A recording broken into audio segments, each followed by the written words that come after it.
નમસ્કાર. Science of લર્નિંગમાં આપ સૌનું હાર્દિક સ્વાગત છે.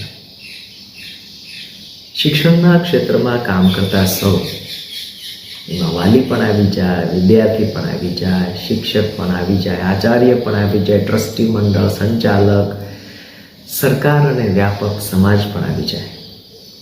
આપણે સૌએ બે બાબતોને છૂટી પાડીને સમજવાની છે. એ છે કે શિક્ષણના બે હેતુ છે. એમાં અત્યારે જે એક પાયાનો હેતુ છે, જે બહુ જ બેસિક છે, એ છે કે વિદ્યાર્થીને યોગ્ય માહિતી મળે. પાઠ્યપુસ્તકથી મળે, શિક્ષક પાસેથી મળે, સમાચાર પત્રો પાસેથી મળે કે ઇન્ટરનેટમાંથી મળે, પણ એની પાસે યોગ્ય માહિતી પહોંચવી જોઈએ.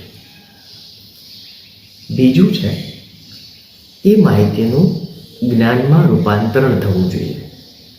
માહિતી પોતે જ્ઞાન નથી. પંખાને 3 પાંખડા છે એ માત્ર માહિતી છે, પોતે જ્ઞાન નથી. પણ એ માહિતીનો ઉપયોગ એવી રીતે કરવામાં આવે કે જેથી એ જ્ઞાન બને. આ કામ વર્ગખંડમાં, શાળામાં સુચારુ રૂપે થાય એ જોવાનું છે. ત્રીજું છે આવડત અથવા કૌશલ્ય.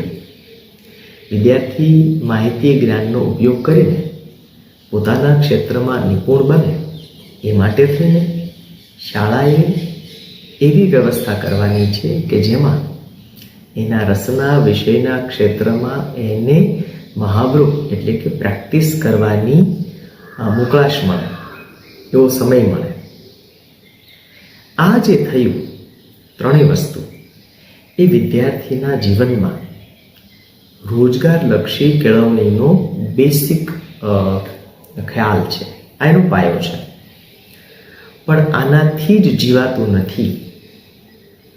હવે પછીની જે 3 બાબત છે, એટલે કે કેળવણીનું ઉન્નત શિખર જે છે, એડવાન્સ્ડ ફીચર જે છે, એનો પહેલો પાયો જે છે એ છે સમજણ. આખરે માહિતી, જ્ઞાન, આવડત આવી, પણ શું સમજણ વધી કે કેમ? આ જોવા માટે થઈને હવે વાલી અને સમાજની જવાબદારી વધતી જાય છે. સમાજમાં એ માત્ર ઉપભોક્તા ન રહેતા સારો નાગરિક બને છે કે કેમ, એ વ્યવહારુ સમજણ એનામાં કેળવવા માટે વાલી અને સમાજે આ વિદ્યાર્થીઓની પરોક્ષ કેળવણી કરવાની છે.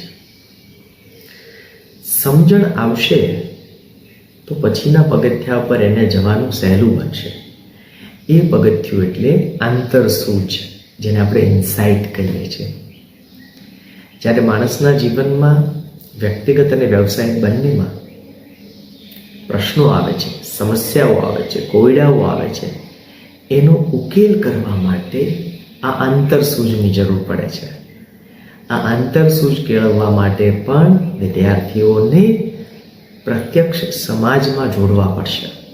એવા કાર્યક્રમોમાં જોડવા પડશે કે જેમાં કોઈ પૂર્વ તૈયારી હોતી નથી. એ સીધા જ વિદ્યાર્થીઓને કેળવતા હોય છે. એવી જગ્યાઓ એમને લઈ જવા પડશે જ્યાં અભાવ છે, જ્યાં બધું પ્રશ્નો છે.